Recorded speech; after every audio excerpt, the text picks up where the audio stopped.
Father, teach me the rhythm that fits the life you gave me.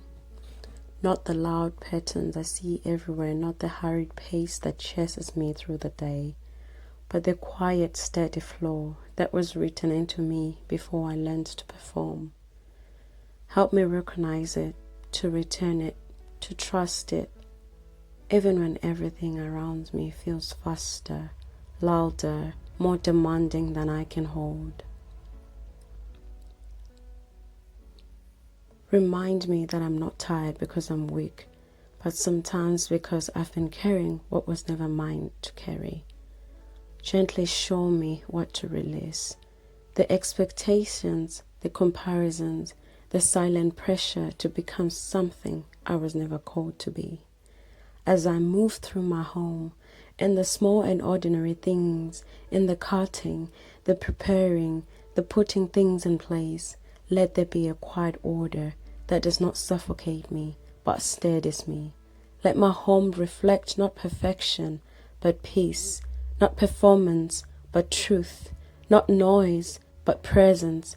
And maybe this is what you're seeing here. Not just me meal prepping, but me learning how to build a life that actually works for me. Because somewhere along the way, I realized that a lot of us are not tired because we're doing too much, but because we're trying to live the lives that were never designed for us. We follow routines that do not fit us. We carry expectations that were never ours. And slowly, without even noticing, we lose our rhythm. So this is not about perfection. It is not a perfect system, and it does not look the same every week. This is me creating rhythms for my home based on who I am, based on my family, and based on the life I actually live. In my journey of homemaking and just growing as a woman, I've come to realize that there's no one way to build a home. What works beautifully for one person can feel completely overwhelming for another. And that is because the way your home flows is deeply connected to who you are. Your personality, your capacity, your season of life, your children, your marriage, your responsibilities, all of it plays a role in shaping the rhythms of your home. I had to learn that the hard way because in the beginning, I tried to follow routines that looked good, but did not actually fit my real life.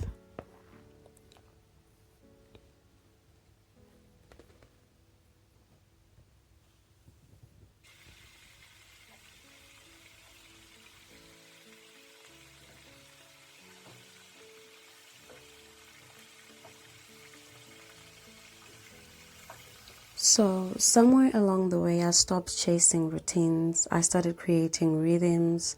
Routines for me felt rigid. They felt like something I had to keep up with, or else I was failing. But rhythms breathe, they move with you, they adjust when life gets heavy, and they stretch when you have more to give. I have had to sit down and really understand the kind of person that I am. I am someone who loves order, but not in the traditional sense. I do not function well in strict, perfect systems.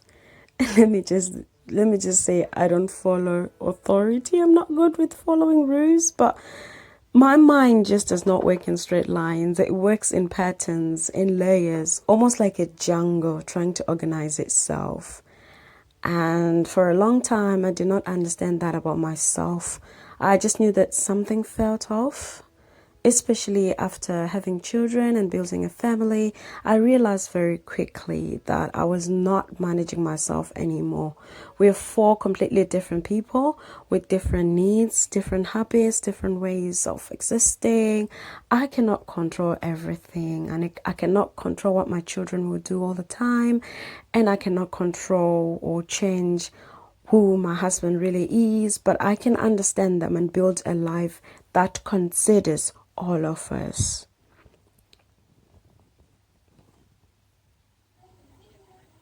I'm done with the pork, so I'm gonna put that in the oven. We're gonna fry that when I make it into a stew. So yeah. One of the biggest things I discovered of myself is that I do not function well when there's too much around me. Too many clothes, too many options, too much noise, and suddenly I feel completely out of rhythm. I did not have the language for this at first, but over time I realized that I just needed to declutter, not just once, but continuously. I just needed to have a system that works from the kitchen to the bedroom to my living room and my children. And because life keeps moving, things keep coming in, and if I'm not intentional, everything starts to feel heavy. And I have learned that the less I carry, the lighter I am able to move.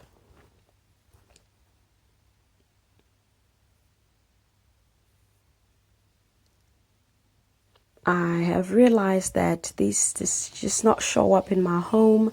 It shows up everywhere, even on my phone. There are times when there are just too many messages, too many notifications, too many things needing my attention all at once, and everything starts to feel like noise. And instead of responding, I just put my phone down, not because I do not care, not because I'm ignoring anyone, but because in that moment it just feels like too much. Sometimes I open a message and do not reply straight away, and it is not intentional. It is just that it feels the same way as when there's too much in my house, in my home.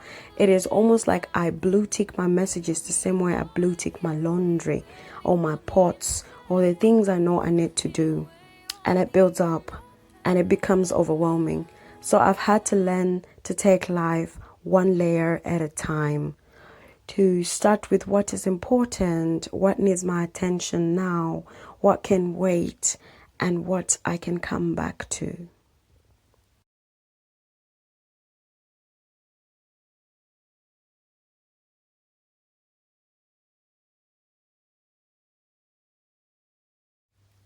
In my home, it looks the same. I focus on priorities, what needs to be done today, what can be done tomorrow, and what does not need to carry me at all.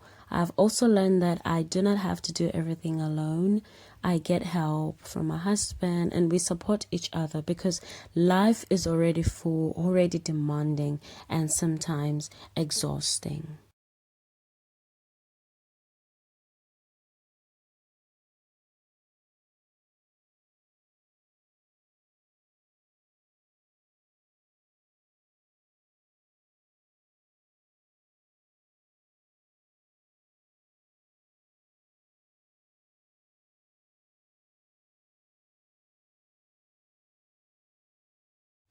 And that is why rhythms matter so much because they simplify what feels heavy. And this is what you're seeing. It's one of the systems that carries me through meal prepping or sometimes just ingredient prepping. It does not look the same every week, like I mentioned earlier. Some weeks I do a lot, some weeks I do the bare minimum, and some weeks I surprise myself. But I've realized that when I prepare something, anything at all, my week feels lighter. There's less pressure, less decision making, less chaos.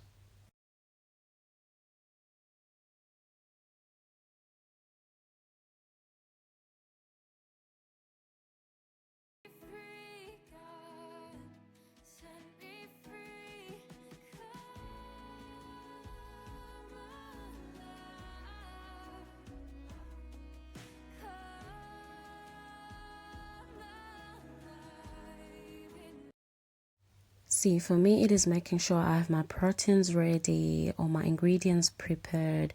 Not because I'm trying to be perfect, but because I'm trying to make life easier for the version of me that will be tired later. And somewhere in all of this, I've come to understand that God is a God of order, but not pressure, not confusion, not overwhelm. And I'm learning to reflect that in the way I build my home. I'm still learning, I'm still adjusting, and I do not have everything figured out. Laundry is still teaching me lessons I did not sign up for, and I am still finding my way through it. And I'm really contemplating if I should just throw the whole laundry basket away and just throw the clothes straight into the washer so that it will be easier for me. So see, it's not perfect. The system is being constructed. Every day it's different according to every season.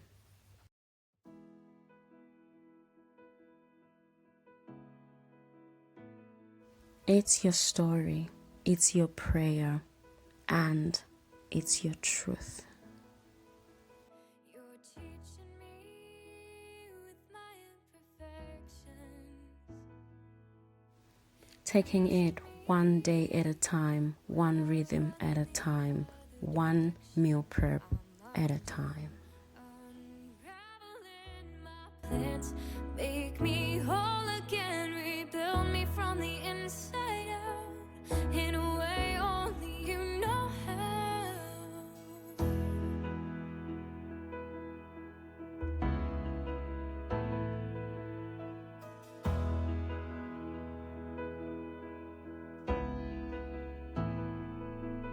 You're teaching me with my imperfections,